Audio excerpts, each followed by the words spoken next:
പ്രിയമുള്ളവരെ, നമസ്കാരം. കുറേ നാളായി വീഡിയോയിൽ നമ്മളൊന്ന് കണ്ടിട്ട്. എന്നാൽ ഈ മാസത്തെ ഒരു സുപ്രധാന കാര്യം പറയാൻ വേണ്ടിയിട്ടാണ് ഈ വീഡിയോയിൽ വന്നിരിക്കുന്നത്.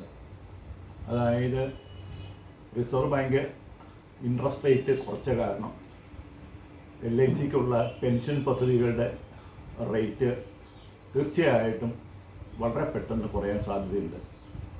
ആ കുറയുന്നതിന് മുമ്പ് നിങ്ങളുടെ കൈവശമുള്ള എത്ര തുകയായിക്കോട്ടെ ആ തുക LICയിൽ നിക്ഷേപിച്ച് ഉയർന്ന റേറ്റ് ജീവിതകാലം മുഴുവനും നേടണമെന്ന് ഒരു അഭ്യർത്ഥനയായിട്ടാണ് വീഡിയോയിൽ വന്നിരിക്കുന്നത്.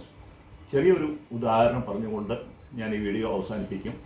ഇപ്പോൾ 70 വയസ്സുള്ള ഒരാളാണ് LICയിൽ ഡിപ്പോസിറ്റ് ചെയ്യുന്നത്. 10 ലക്ഷം രൂപ ഡിപ്പോസിറ്റ് ചെയ്ത് കഴിഞ്ഞ് കഴിഞ്ഞാൽ 89,000 രൂപ വച്ച് ജീവിതകാലം മുഴുവനും ആ വ്യക്തിക്ക് എല്ലാ വർഷവും കൊടുക്കുകയും ഡിപ്പോസിറ്റ് ചെയ്ത എമൗണ്ട് അതിൻ്റെ കൂടെ ഒരു ബോണസോടെ ചേർത്ത് അനന്തരാവകാശിക്ക് കൊടുക്കുകയും ചെയ്യും.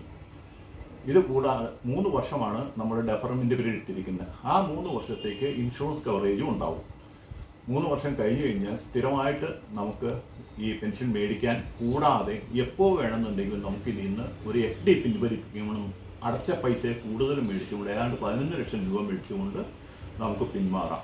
ഇപ്പോൾ ഞാൻ പറഞ്ഞ ഉദാഹരണം 70 വയസ്സിൻ്റെയാണ്. 65 വയസ്സ് ആളുള്ള നിക്ഷേപിക്കുകയാണെന്നുണ്ടെങ്കിൽ 86,500 രൂപയായിരിക്കും നമുക്ക് ഇയർലി കിട്ടുന്നത്. 60 വയസ്സുള്ള ആളാണെന്നുണ്ടെങ്കിൽ 3 വർഷത്തിന് ശേഷം കിട്ടുന്നത് 84,400 രൂപയായിരിക്കും. ഇനി 55 വയസ്സുള്ള ആളാണ് നിക്ഷേപിക്കുന്നതെങ്കിൽ 82,700 ആയിരിക്കും കിട്ടുന്നത്. ഇതൊക്കെ നമ്മൾ കണക്കൂട്ടി നോക്കി കഴിഞ്ഞാൽ 12-11 വർഷം കൊണ്ട് നമ്മൾ അടച്ച മുതൽ നമ്മുടെ കയ്യിൽ വരികയും ചെയ്യും. വീണ്ടും നമുക്ക് ജീവിതകാലം മുഴുവൻ ഈ നിരക്ക് തരുകയും ചെയ്യും. നമുക്ക് എന്തെങ്കിലും സംഭവിച്ചു കഴിയുമ്പോൾ നോമിനിക്ക് അടച്ച കാശും ബോണസും കൂടി കൊടുക്കുകയും ചെയ്യും. പിന്നെ അടുത്ത മാസം മുതൽ പെൻഷൻ കിട്ടണമെന്നുണ്ടെങ്കിൽ ജീവൻ അക്ഷയ എന്ന് പറഞ്ഞ പോളിസിയുണ്ട്. റേറ്റ് അല്പം കുറവായിരിക്കുന്നുള്ളൂ.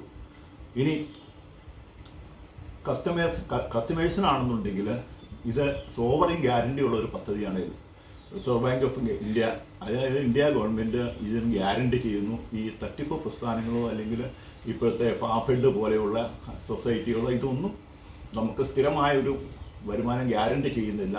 അപ്പോൾ 2 ലക്ഷം രൂപ മുതൽ നിങ്ങളുടെ കയ്യിലുള്ള എത്ര രൂപയായിക്കോട്ടെ അത് നമുക്ക് ഈ പദ്ധതിയിൽ ഉടനെ നിക്ഷേപിച്ച് നല്ലൊരു വരുമാനം നമുക്ക് ജീവിതകാലം മുഴുവൻ നേടണം. ഈ ഒരൊറ്റ കാര്യം മാത്രമേ എനിക്ക് പറയാനുള്ളൂ. നന്ദി.